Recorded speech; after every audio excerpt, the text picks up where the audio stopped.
Hello, everybody, and welcome to another episode of All I Need in This Life of Sin. I am Elma Pena, and as y'all may already know, I usually do these videos with my husband, Julio, but he is at work today, and I actually start working graveyards tonight, so the next chance we would have had to do a video wouldn't have been until this coming weekend, and that already, like today is already a few days later than what we wanted to do. But I worked this weekend also, and it was, Julio got home from work yesterday and he was super tired, so we hadn't had a chance to. So he's probably not going to be too happy that I did this video without him, but this one is going to go over my testimony, my life, and what my experience was or is, with finding God and choosing, because really it's a choice, choosing to live for God. And in the last episode, in the last video, we went over Julio's testimony, and if y'all didn't see that, he went over how he had gotten locked up at 17 and then went to prison at 18, 19 years old, and he was not released until he was 40. So he was in there for roughly 21 years. And he got out in 2016, and we met in 2018. So I didn't meet him until 2 years after he, had gotten out. And, honestly, my testimony, my story, I don't feel is as powerful as Julio's testimony. What he went over on his video, on the video about him, didn't even touch the depths of how powerful it is. I mean, but of course the video already was long enough, and there's no way we could cover his whole story. But to me, his testimony is just so powerful and really glorifies God and his hand in Julio's life. And I'm getting teary-eyed because it just really it moves me how God works in all of our lives, because really Julio's life could have gone so much different than what it did. And I say that because, I know someone that he was locked up with that got out after. I think he got out whenever he and I met. This guy was still locked up. And, Julio still had communication with him, while he was in prison. And he got out. He was from Lake Jackson, actually. Lake Jackson or Angleton or something like that. And so, of course, having a record, this particular man had a hard time finding a job. And I know that, he would ask Julio and he would ask me for any leads, and, and we'd look or whatever, but nothing ever came through. So this particular guy ended up, going back or going to, I don't know if this is what he got in trouble for before, but he ended up turning to selling drugs. And then one day, when I don't know where he was going. I never met the guy. We were actually supposed to meet up with him and his girlfriend one night, and it didn't happen, and I never got to meet him. But so one night we get home from, I think we had gone out to eat, and the news was on the TV when we got home, and Julio comes out and he's like, so whatever the news was showing was over this guy, his friend. And it turns out that he had a shootout with the cops. And what happened was, so he had struggled getting a job, and because he couldn't find a job because of his record, or, I don't know what his story was, but, he ended up, selling drugs, sadly. And so a cop was going to pull him over, I guess it was just a routine traffic stop. I don't know. I really don't know why this cop was going to pull him over. And because this guy didn't want to go back to prison, because I guess he had drugs on him, he did not stop. So there was a high-speed chase, and the guy went back to his house. Of course, the cop followed him to the house, and the guy runs into the house and grabs his gun, or a gun, I don't know, and comes out and starts shooting at the cop. Well, the cop, of course, shoots back, and his girlfriend, which I don't think, I didn't know her either, but she was, she came out after him, not realizing, I guess, what was going on. She was unarmed, but the crossfire hit her, and both Julio's friend and his girlfriend, died from this. So, and that's what I'm saying. I feel like Julio's very blessed because he came out and was able to find a job, and people like this particular guy, had a hard time, and now he's dead. So it just really touches me to see God's hand in Julio's life, because it could have gone so much different, and it could have. And it makes me sad over, I'm getting teary eyed over this guy's story, you know. And I don't know if his girlfriend was innocent. I mean, as far as I know, she didn't have the record or anything. So she got caught up, and she left behind, her kids were grown-ups already, but she left behind kids and grandkids. So it just really touches me on how finding God can really change your life. So that was the point of that. And I'm sorry I got all teary-eyed over that, but it to me, it's always so, like, I feel like such a like, I guess, a wuss lately, because I used to be so strong. Like, I was not a crybaby. I could not stand crybabies, actually. Like, when people would start crying in front of me, I'm like, oh God, no, I gotta comfort them, and now I feel like I cry over everything. And it's funny because my coworkers, for those that don't know, I'm an operator at a plant, so I work with a bunch of guys. I've worked with them for 12 years, and they're like family to me. But they always talk about how much I've changed ever since I got married, that I'm they call me weak, but they're not saying weak like in a bad way. They're just saying that how marriage and Julio has changed me. Like, they say, like, because they knew, like, with my past relationships, I have a very dominant personality, and I'm a very dominant person. So, like, I'm the one that's in charge. Okay. So with this, I mean, with Julio, like, I know that,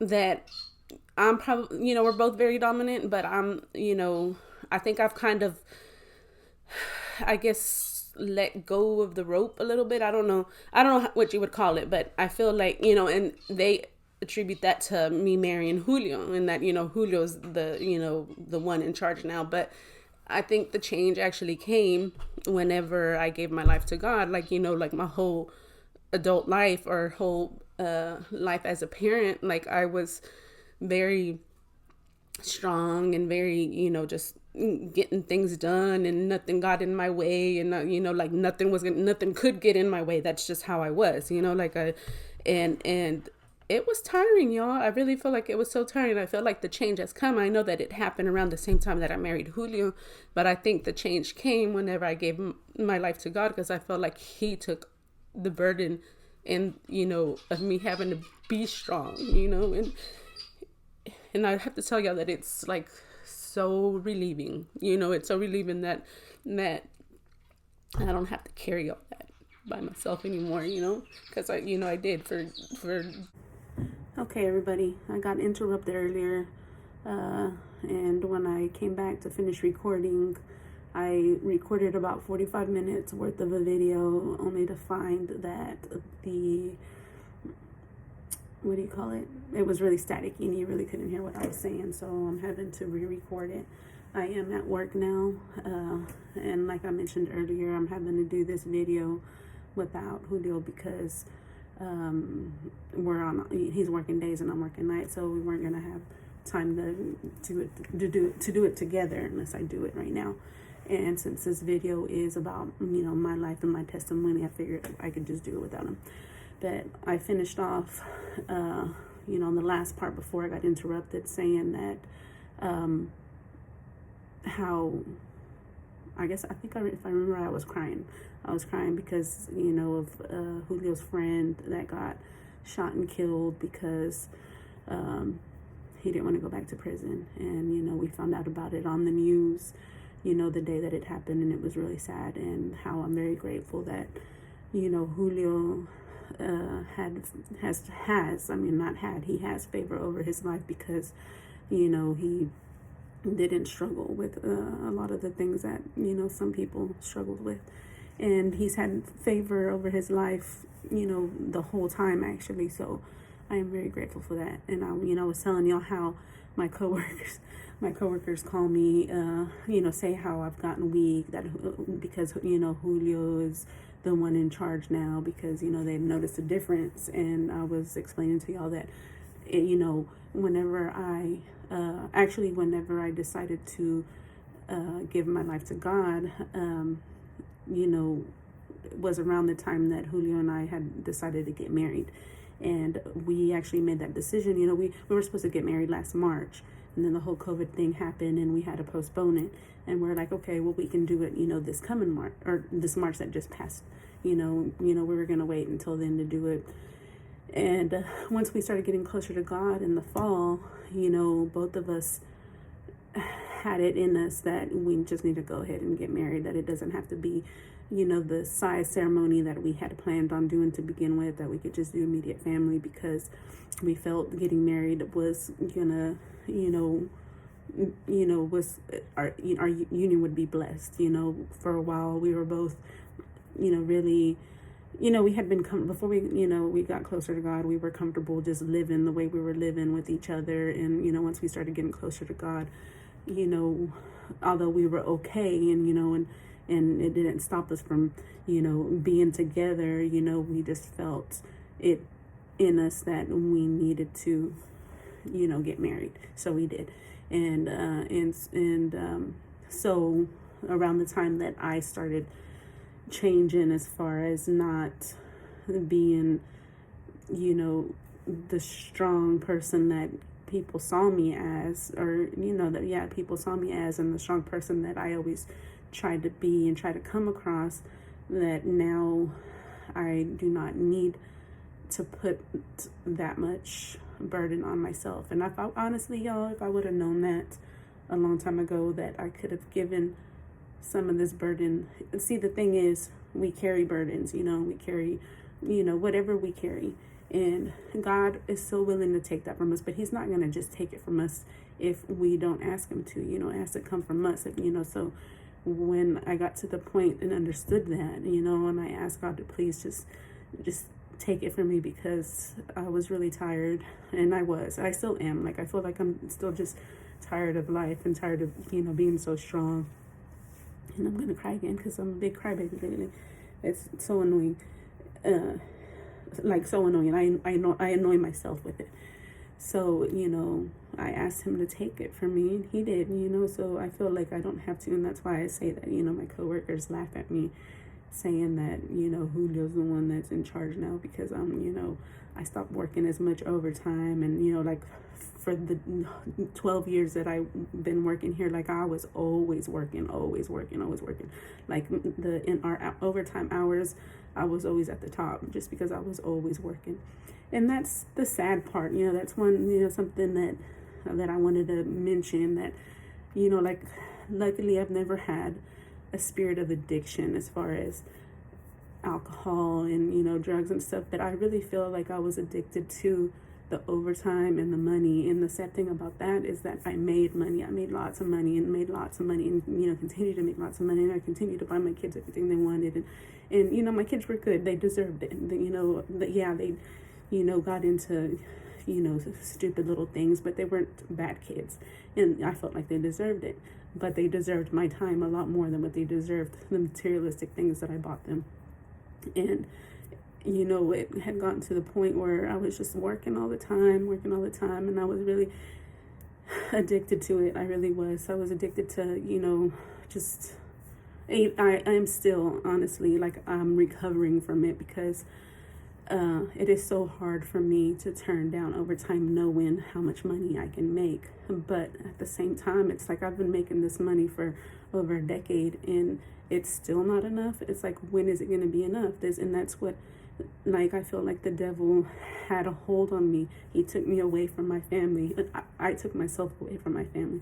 And, sadly, when, this whole, I've been working here for 12 years.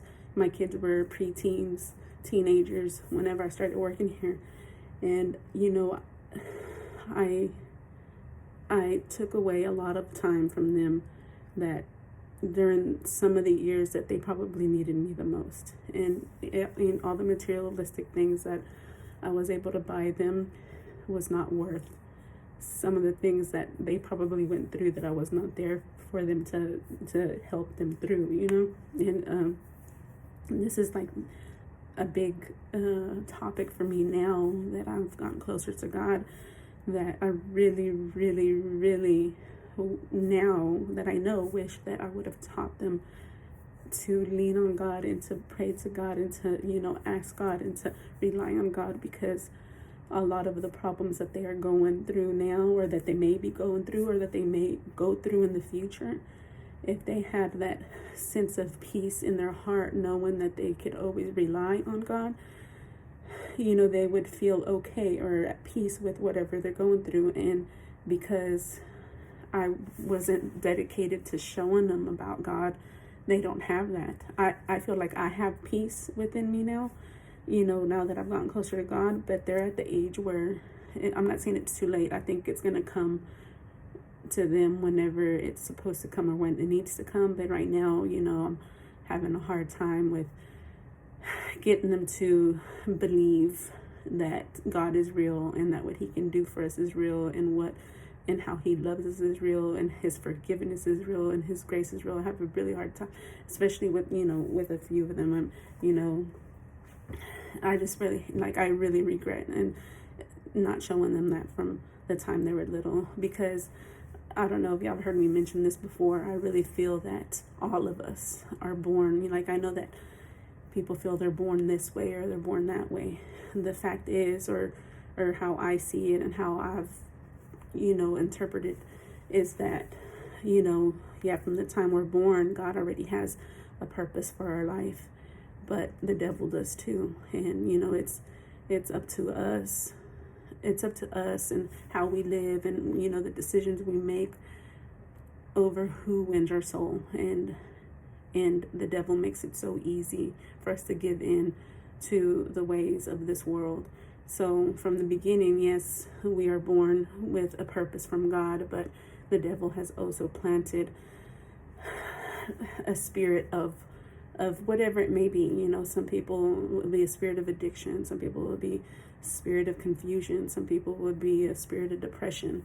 I personally, this is what my struggle was from the very beginning, ever since the time I was very little, was that I was always very sexual aware of I don't, honestly, I don't even know what to call it. I just know that from the time that I was really young, before even going to school, I always knew about sex. And it's not anything because I ever saw anything inappropriate in my house, or because my parents did not let us watch, sex scenes or anything like that. But I just remember from the time I was really, really little that I was always very sexually aware. And it was to the point where, I know that I wasn't, it had to be before kindergarten or pre-K. I don't remember if I went to pre-K, but it had to be before kindergarten, because I wasn't going to school, and my older brother and my older sister, were at school, and I was playing with Barbies and making them have sex. And this was like a daily thing. And I don't know why, and like I said, the devil really does plant spirits of worldly things in us. And if we don't catch that, or if we're not taught this from the time that we're little, or we're taught to from the time that we're little about the spirits that the devil can plant in us, then we let it become who we are, or we become that. And so that's what I struggled with. I just remember always being, honestly, and I know that this is kind of funny now, but I remember in the first grade, I'm going to tell you, I don't know what sex, and what all it entitled. I just knew that sex was something nasty, and that I was always making my Barbies have sex, and I was, but I remember writing, I was in the first grade, and I got, back then they had, what do they call that one? Cordial punishment, I think, where, the principal or the teacher can spank you with the paddle. And I got spanked because I wrote this little boy a note saying I wanted to have sex with him, and I think back now, it's like, how did I even know what sex was? I didn't know what it was. I just knew that it was something nasty and that you weren't supposed to do, or that I wasn't supposed to do. So I don't even know why I wrote him that. And I don't even remember who the little kid was, but like, I don't remember, going to school with him past that.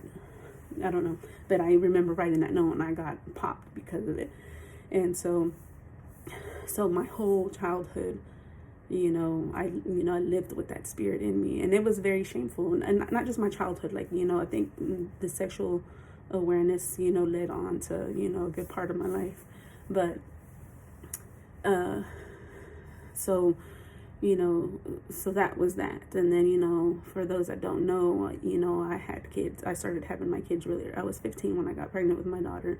And like, I was always very sexually aware, but my mom always made me scared. Like, the way she taught, like the type of Christian that she grew up being. And she, like, we always went to church. So I don't know if I mentioned that earlier, but my mom always took us to church. She was Pentecostal.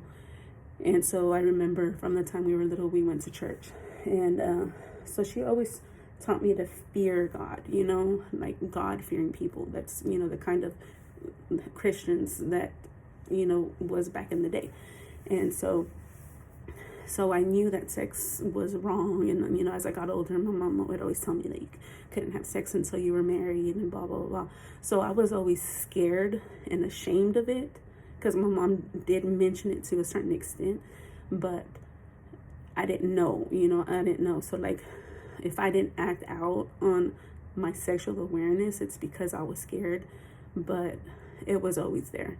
I remember it always being there. And so, I got pregnant really young. I wasn't promiscuous. Like, my kids are from the same dad, and he was the only person that I was with until I left him, so it wasn't that I was promiscuous, but I know that if that fear that my mom placed in me had not been there, I probably would have been a very promiscuous person. And so going back, no, I'll go back in a little bit.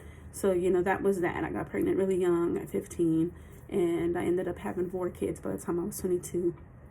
I left their dad when I was pregnant with our 4th child, and I ended up getting with another guy right after, and he was a very like possessive and jealous person, and I ended up breaking up with him after a couple of years. I don't remember how long it lasted, but I ended up breaking up with him.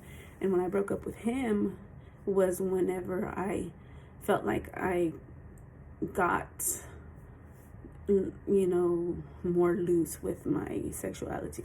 And that's probably where most of my activity that I'd be ashamed of, or that I was ashamed of, happened.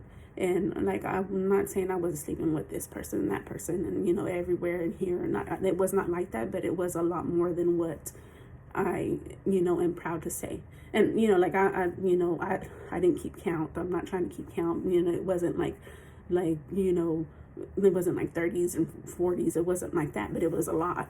And for that, maybe I was being promiscuous for it was like less than a year's time, but still I was like a lot more loose with respecting myself then. And so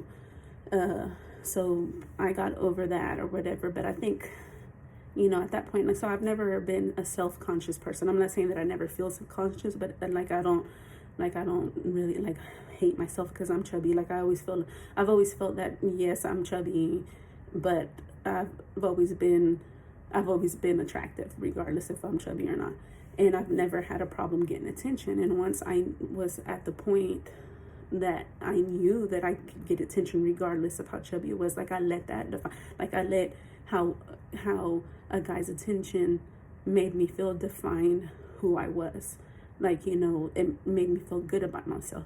And that's a really sad thing to, that's a really sad way to be, because your worth should not be based on how the other sex looks at you, and sadly, like, I'm not trying to talk mess about men or whatever, but they will give anybody attention. And of course, back then, I was in my early 20s.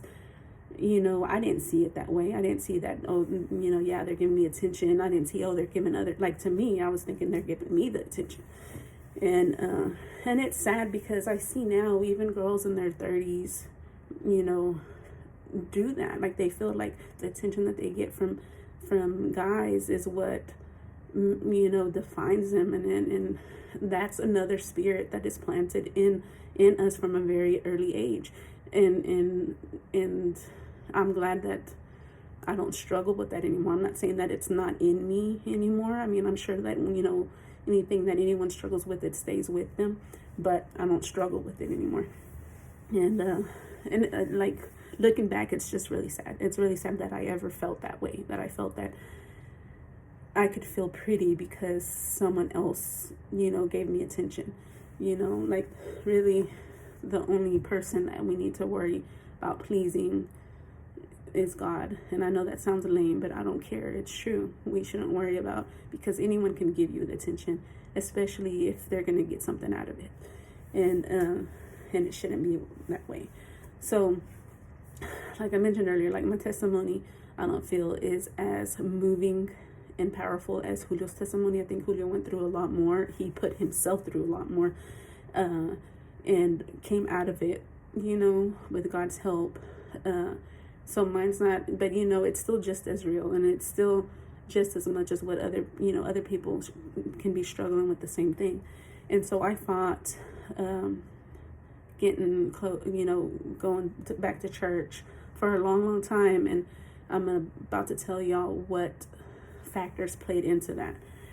So like I mentioned earlier, like, my mom always took us to church since the time I was little, and I was the wild child. I know that I mentioned that in the previous video, but I really was the wild child. Like, I was the one that, like, my mom even says it. She's like, I have an older brother and older sister, and then I have 3 younger siblings.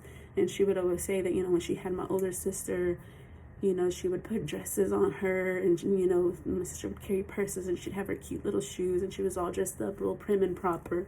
And then when my brother came along, he was, he was a sweet kid.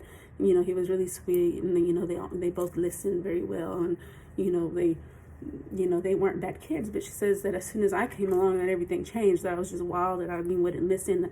I didn't want to wear dresses until they would put clothes on me, and I would just take it off and run around naked. And like, I always had a very, like, deviant spirit in me. And I remember, like, whenever I would get in trouble, so my mom had 3 kids after me, so she was pregnant for a few years, and then, taking care of babies for years. And I remember whenever I was bad and I didn't listen, and, so I would get in trouble a lot. And if I knew that she was going to hit me, we used to live across the street from some railroad tracks when we were little.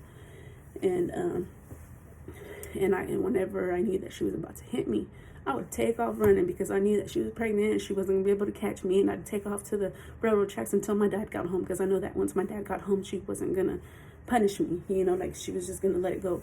And so that's what I would do. Like, I would just take out, and if my brothers and sister, my older brother and sister, when they would get in trouble, they would just sit there and, take the spanking. And I'd always be like, why don't y'all run? Just run. And because I would run. I'm not trying to get hit. And don't get me wrong, like, I talk about getting hit, my mom did spank us. I don't feel like that ever played any, negative part in my life. I was bad and I got spanked. My brother and my sister, they weren't bad, but they got spanked when my mom felt they needed to be spanked. So my mom did spank, and she did spank us a lot. And she raised us by herself, basically, because she didn't have family around to help her. And I was bad. So, like, back then, spanking, was okay, and I deserved it because I was bad. So, I don't hope, like, how some people are like, oh, I got beat when I was little. Yeah, I did get beat, but that does not contribute to any of my issues.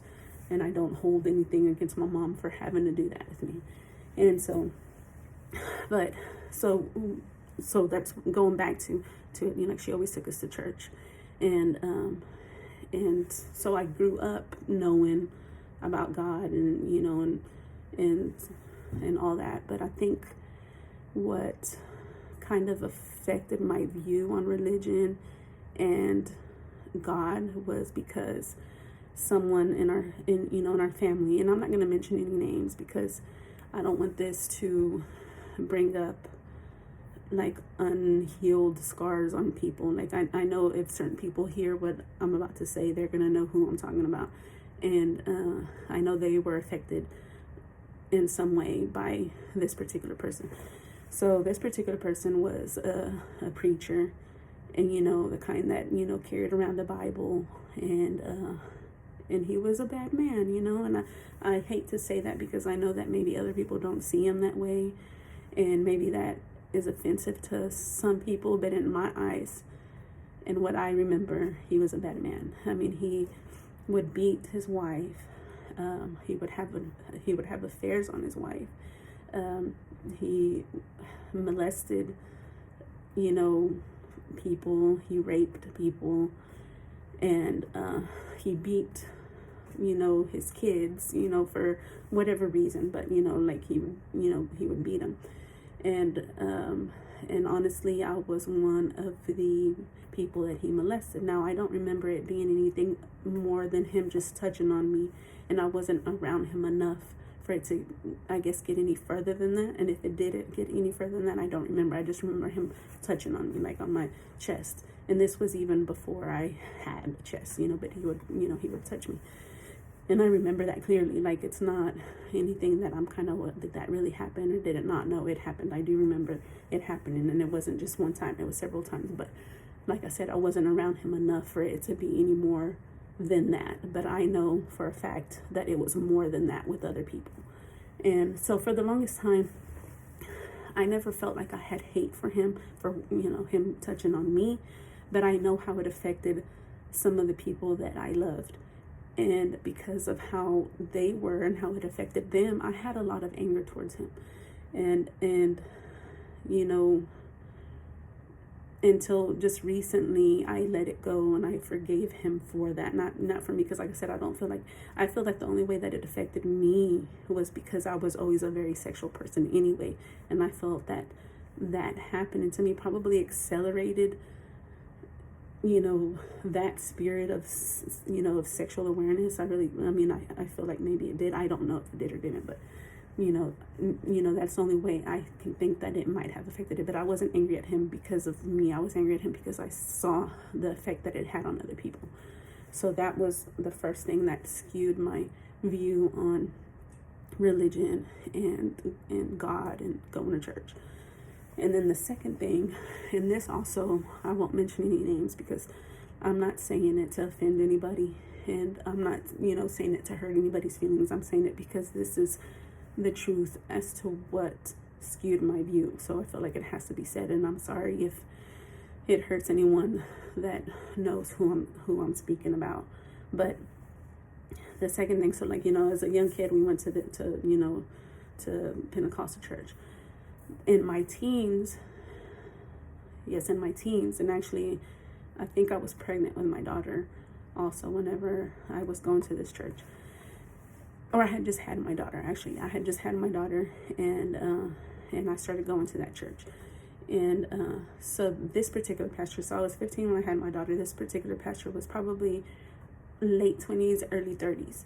So he was a young pastor, but he was a very good and anointed pastor. Like, I loved, he was a very anointed person. And I really did look up to him a lot. Now, I stopped going to that church, not because of any of his, anything that he did or anything, but just because, I was lazy and, didn't really give it much time back then to get close to God. So I stopped going to church. And about the time that I was maybe 20, 21, I found out that he had been having an affair with a friend of mine who is about, my age. And that really, especially because I looked up to him so much, it really, really messed up my view on religious people. And it just really goes to show, guys, that the devil never sleeps. Like, he will attack anybody, and if he can get a hold of anybody, he will get a hold of them. Because I would never had expected that from that particular pastor. And the friend that I'm still friends with, the girl, the friend that he had an affair with, and I'm not speaking about this to judge her or anything. Like, I know that she was struggling with a lot of things also, and I'm still friends with her, and I don't judge her, and I'm not saying this to shame her. It's not like I'm saying this to tell y'all the reason why it took me so long to get back to being close to God.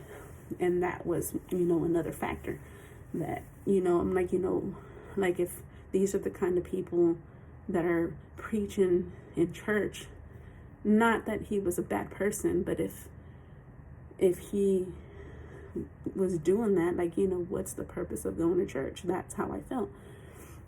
And so so from that time, from about the time I was 16 to about the time that I was 22, I didn't go to church. And then when I left my kid's dad at 22, I was pregnant. I started going back to church. And, so I was pregnant. I was a single pregnant mom with 3 kids already going to church. And I actually went back to the same church where that previous pastor preached at, but it was a different pastor now. And so, and he was a really good pastor too. Like, I really, I loved the way he preached. He was a very anointed and good man. But what bothered me was that every time I'd go to church, now, I don't know if it's like this in every church, but I know the church that I attend right now, whenever you need praying for, if you want to be prayed for, they ask you to come to the front if you want to. Well, back then, at that church, I would go to church, and like I said, I was pregnant and had 3 kids, and I was only 22. He would straight up just call me to the front to pray for me. Like, I was just this, promiscuous, single mom, that just keeps popping out kids. So that really bothered me. I felt like, it was calling me out when, and I'm not, don't get me wrong, I needed praying for. Like, I was struggling with a lot of things then. But I didn't like being called out like that, and being singled out like that. So that was another thing that affected my view on religious people in church and stuff like that. So I stopped going to church probably around that time. I don't remember how long it took me to stop going, but I did stop going. So I hadn't stepped into church since then until recently. I think I started going in November, if I remember correctly, to Abundant Life. That's where me and my husband go.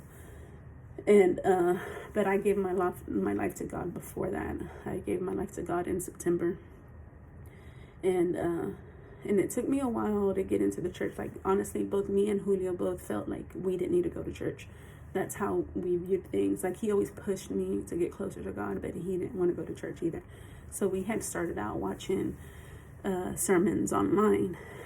And this is like, if you're at a point where, you feel like you need some kind of intervention on your life, like, that things aren't right and you're seeking something, and that you need to do something, and you don't feel like you want to go to church. Because I know like my outlook, especially after everything that I mentioned that skewed my view on that, like, I didn't want to go to church with all these, hypocrites. And yeah, they're hypocrites. Some of them, I'm not saying all of them. Some of them can be hypocrites. Some of them can be very judgmental.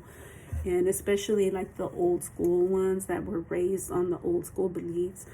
I know that I probably had someone delete me before, I started getting closer to God because of I guess how I talked. I don't know why, which I can understand it was offensive, but in my head I'm like, that's just straight up judgmental, which I didn't care. It didn't bother me, but what bothered me is that someone that claims to be a Christian can be that judgmental. Now, I struggle with being judgmental, don't get me wrong, I do struggle with it. Like, I always feel like I don't understand why someone, is like this and isn't trying to, to do better, like I struggle with it a lot, and I've asked God to take that from me, and I think I've gotten a lot better about it, but it still creeps back up, when I hear certain things or I see certain things.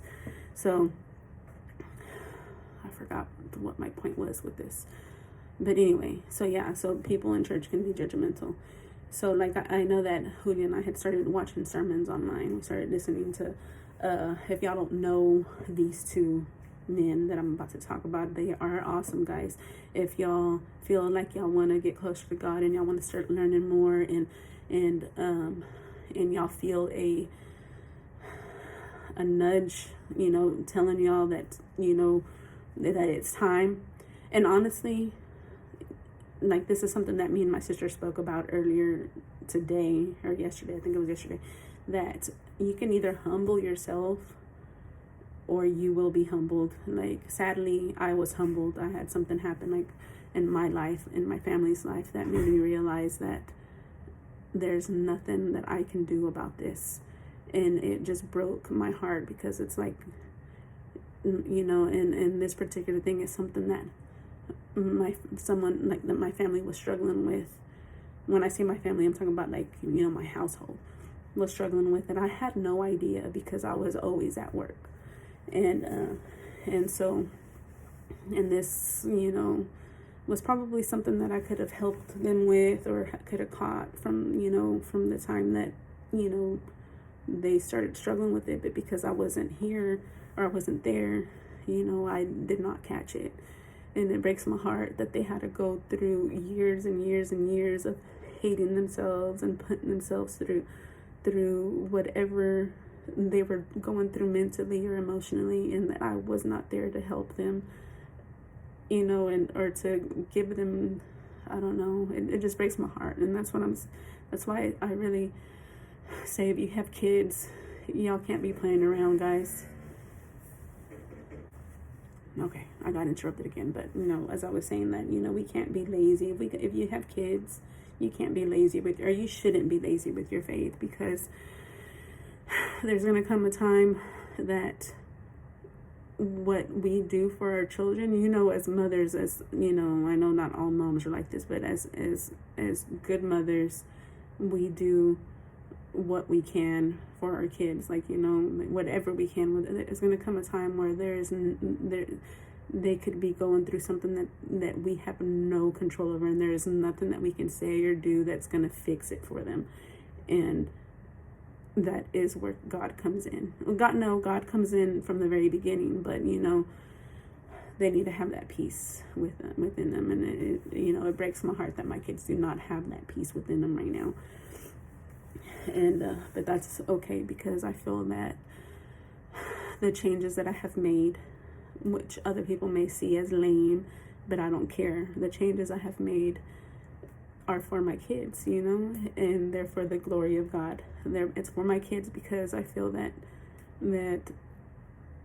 if they can't have the faith to know and see and feel that everything's going to be okay, I want to have enough faith for them, so that they can see when they're feeling down, that they can look at me and see my faith and know that it's enough to carry them through it, and so that's why I've made all the changes that I've made. Like, I've made a lot of changes, and they were hard, don't get me wrong, because I was used to a certain lifestyle. I was used to doing whatever I wanted to do, talking however I wanted to talk, going wherever I wanted to go.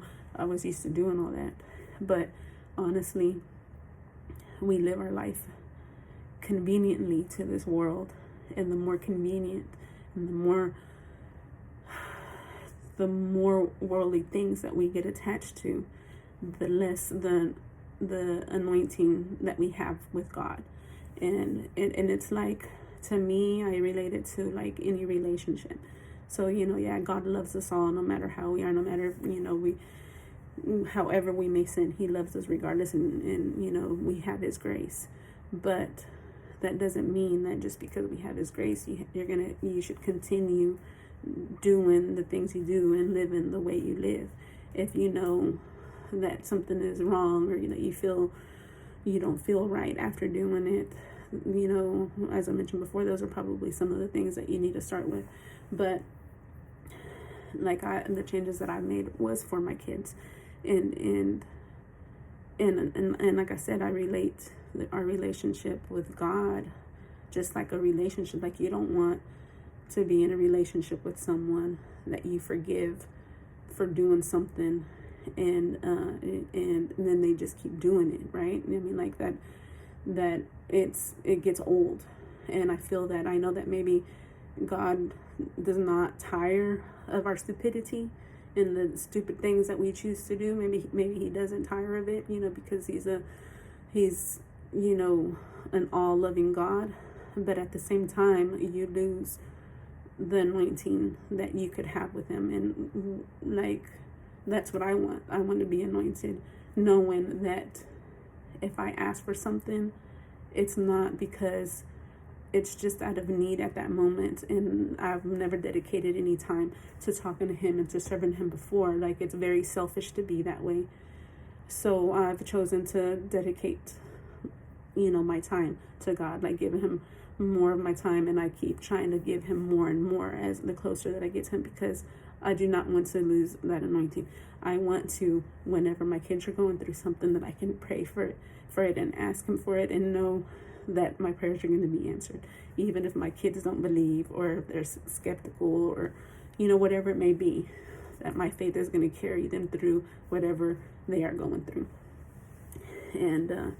And so that is why I feel like just because we have his grace doesn't mean we need to be taking advantage of it, because in a relationship, you don't want people taking advantage of you, and that's what we're doing. We're taking advantage of his grace. So that is my outlook on that.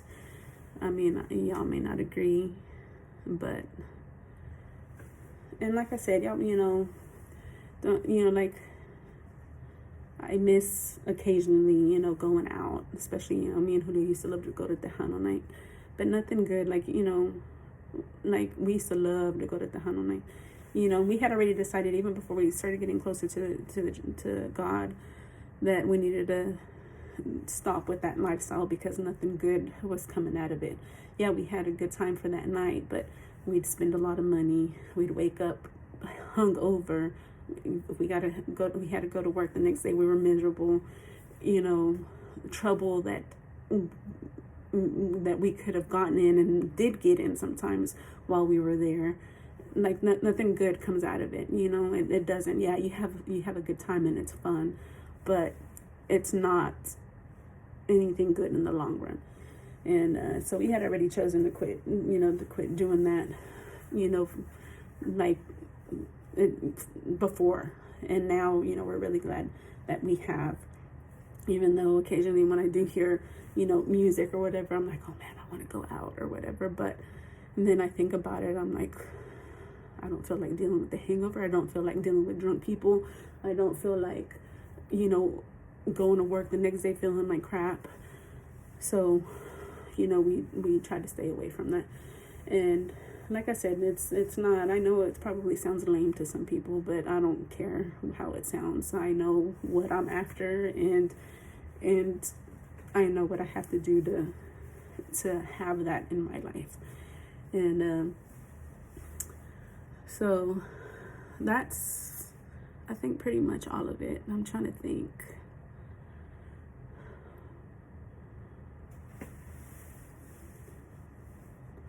If I left out anything, did I leave out anything that I wanted to tell y'all about?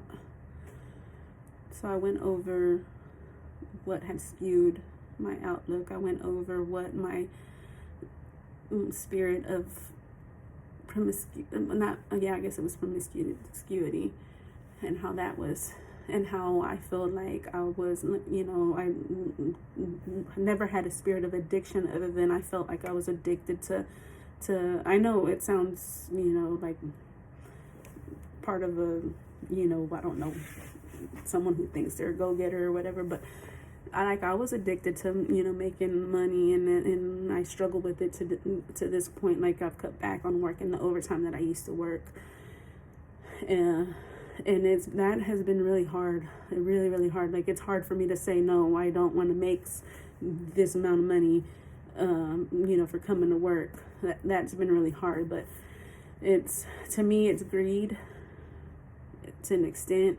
And it's, like I said, it took away so much of my time from my kids. And I know the devil loved that. And I refuse to give the devil any more satisfaction. I refuse to let him have dominion over my family and over me and over my actions. So that is another reason why I've chosen to stop certain things or whatever. And because I feel like, the devil was just loving that. I'm at work, being greedy, and he's over here attacking my family, and this stupid girl can't even see it because she's too busy being greedy. So yeah, he loved that, and I refused to give him any more satisfaction. And another thing that I didn't cover, like I told you, that I felt like I was going through a phase of being promiscuous for that amount of time, and then like a few months. It was a few months. It wasn't even, and I always struggled with that feeling, but I would fight it because my mom always taught me that it was wrong. And so I fought it just out of, being scared and being ashamed of being that way and feeling that way. And I don't feel that I struggle with that anymore.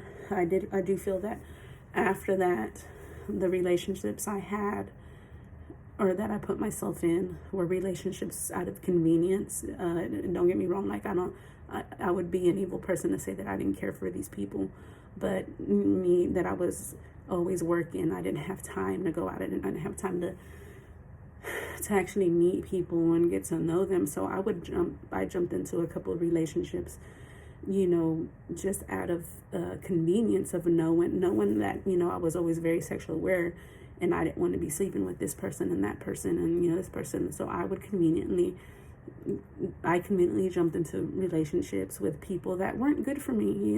They weren't good for me. They weren't good for my, like, I became very angry because of things that I had to put up with these people, all because I needed the convenience of having someone there that I could, I guess, have sex with, and it's not like, I just wanted to have it all. I'm not saying it was like that. I'm not saying it was not.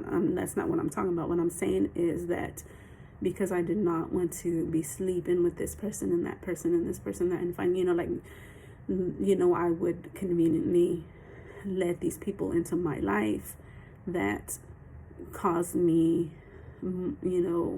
more harm emotionally than what I needed to go through. And sadly, my kids were there to see it all, so I put them through that, all because, I was really being selfish because it was at a convenience.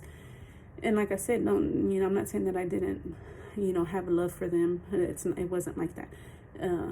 I would be a very cold-hearted person to be that way, but it wasn't how I feel with Julio. Like, it wasn't like that at all. And so that was another thing that I needed to be saved from. Really, it was my own actions and choosing, and out of convenience to be with people. But I guess that's the gist of it, guys. I know it's whatever, blah blah blah. It's not that of a story, I guess. Julio's was a lot more like touching, I think. I mean, it's touching when God moves in somebody's life. It's touching. Anytime I hear it, it brings me so much joy, because I know what it's like. I know what it's like to feel that you're in need of something and you don't know what it is, and when you finally find it and you're at peace and you don't have to go through things by yourself, and you have the faith that things are going to be okay and things are okay, then it brings me joy to know that people are fine in that also. And but yeah, if y'all don't feel like y'all are in a position mentally or emotionally or spiritually where y'all want to go to church, me and Julio started watching what is his name, Stephen Furtick from Elevation Church. He is awesome, y'all. He is so awesome. Like, all his sermons are so touching and so moving. And he's a younger pastor, and he's kind of cool with it, and at the same time, he's teaching you. So that's one. He has a YouTube channel, and he has a podcast. He had on Spotify. You can subscribe to his podcast.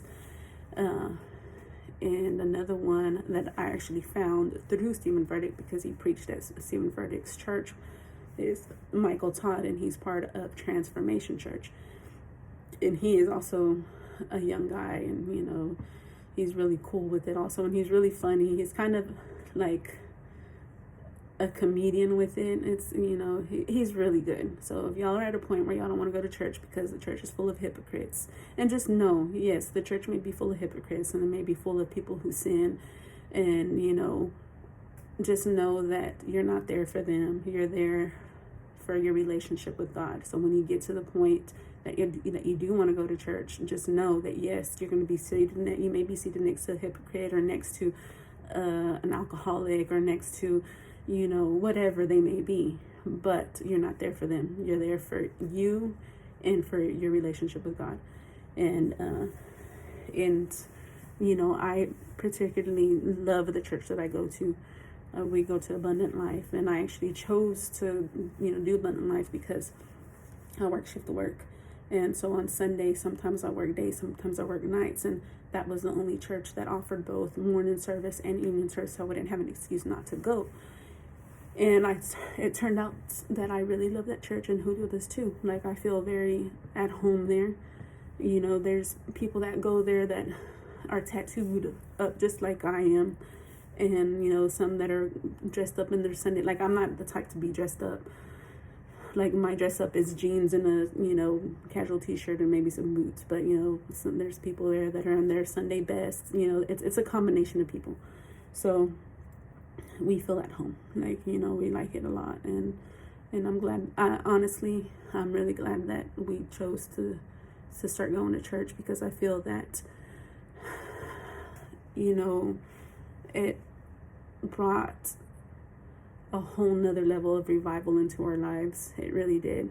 And we really need that. We really like the feeling that you get, honestly. And y'all might find this a little lame too, but again, I don't care. That I feel that is going to church is my new addiction. Like, I look forward to it. Like right now I'm on nights, and I hate that Wednesday night, tomorrow, I won't be able to go to church because I'll be working. And I hate that, but I really look forward to going to church. And it's, like I said, like when I used to look forward to going at the Hano night, this is what I look forward to now, and I love it. I feel that my relationship with God is so strong. I feel that I'm very, very moved. I've always been a very compassionate person, even before I got close to God, but I feel like, my compassion for people and their lives and what they're going through is a lot stronger now. And I really feel that God has something for me. And in fact, okay, so I didn't tell y'all about this. So back after I had my third kid, I was 20 years old, and I had started working at this store called Albertsons as a cashier, an overnight cashier. I worked from 12 midnight to 6 in the morning. And so I had the same set of stalkers worked every night, or every other night, I don't remember, but I knew them, and they got there before, and I got there at midnight. They probably got there like at 10. So whenever I'd get there at midnight, they were already there, and I already knew them. Well, one night I get to work, and they're not there, but this other guy is, this guy that I've never seen before. And like, I was really uncomfortable with it, because I'm like, who is this dude? Like, I don't know him. How do I know he even is supposed to be here? I didn't know, but I'm like, whatever. I just let it go. Well, halfway through the night, I don't know what time, he comes to check out. I guess whatever lunch he was going to eat for that night, he comes to check out, and he he starts talking to me, and he tells me, he's like, when I was first told that I needed to come to the store, I didn't know why. He's like, he didn't understand why, because he doesn't live anywhere near the store, and this store already has its own stalkers. But he was told by his management that he needed to come to the store, and so he did. And he wondered why, and he said that the moment that he saw me, he knew that it was for me. So apparently he was a Christian, and so when he saw me, he said that he knew that he was there for me, and that it took him a while to work up the nerve to come and talk to me. So he came and talked to me, and he told me that I had a calling over my life. And I, honestly, I've always felt like I did. I always did. Even whenever I was distant from God, I always felt that I did have a calling. So he told me that. Like, I think we talked for a while. I can't tell you what the conversation was. I mean, this was over 2 decades ago, but I always remember that. Like, I always remember him telling me that, he was sent to that store that was miles and miles and miles away from where he lives, strictly to talk to me, and that he didn't know that until he saw me. And then the pastor, the one that always called me up to the front to get prayed for, he also told me that I had a calling over my life, but that it was up to me to make the choice. God's not going to make me do it, that it's up to me, to have the want and the need to do it. And I feel that I'm at the point now where I have the want and the need. So I don't know what that calling is, but it is something. And, so that is one of the reasons why I started this YouTube channel, because I feel that I needed to start somewhere. And I feel like I needed to reach people who are struggling, because like I mentioned in another one of my videos, it's so hard for people like us, like people like me, like I said, you can look at me, like I have tattoos all over my body. Those that know me know that I'm fully tattooed.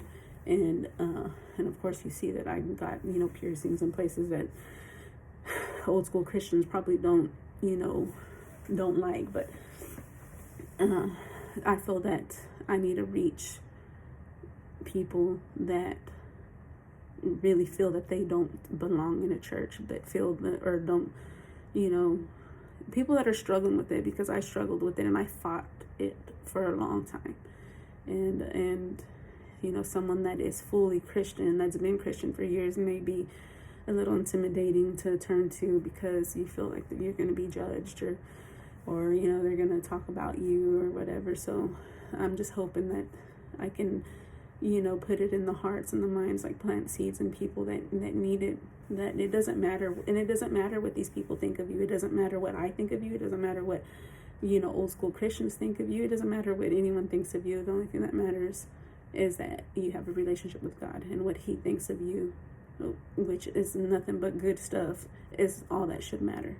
And I really hope that everyone that is searching for that gets to the point where they know that is what matters. And so that's all I have for y'all guys. Hopefully it helps whoever it needs to help, and y'all, y'all start somewhere, for real. I mean, if y'all feel the need, which I really hope that people do feel the need, and if you're watching this, I hope that it's because you feel the need, and I hope that you find it, you find your way in it, because it's a much better life. It really is.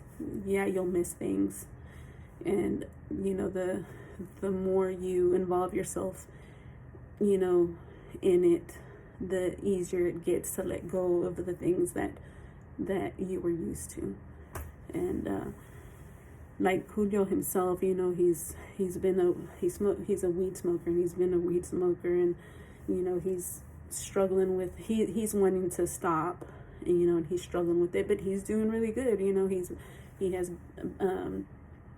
cut back on how much he smokes, and he's doing it step by step. And that's all you got to do in anything, whether it's going to church, or stopping a habit, or just ask God to take it from you. And it may be something that happens instantly, or it may be something that happens in phases, but you got to dedicate your time to praying and praising God, and you got to be faithful to it. You can't be lazy, because you're not going to get very far being lazy. And that's the truth in anything, not just in your faith. So that's it, guys. I know that I was back and forth a lot and I rambled a lot, but that's how my life is, really. It's very chaotic. I make it very chaotic, actually.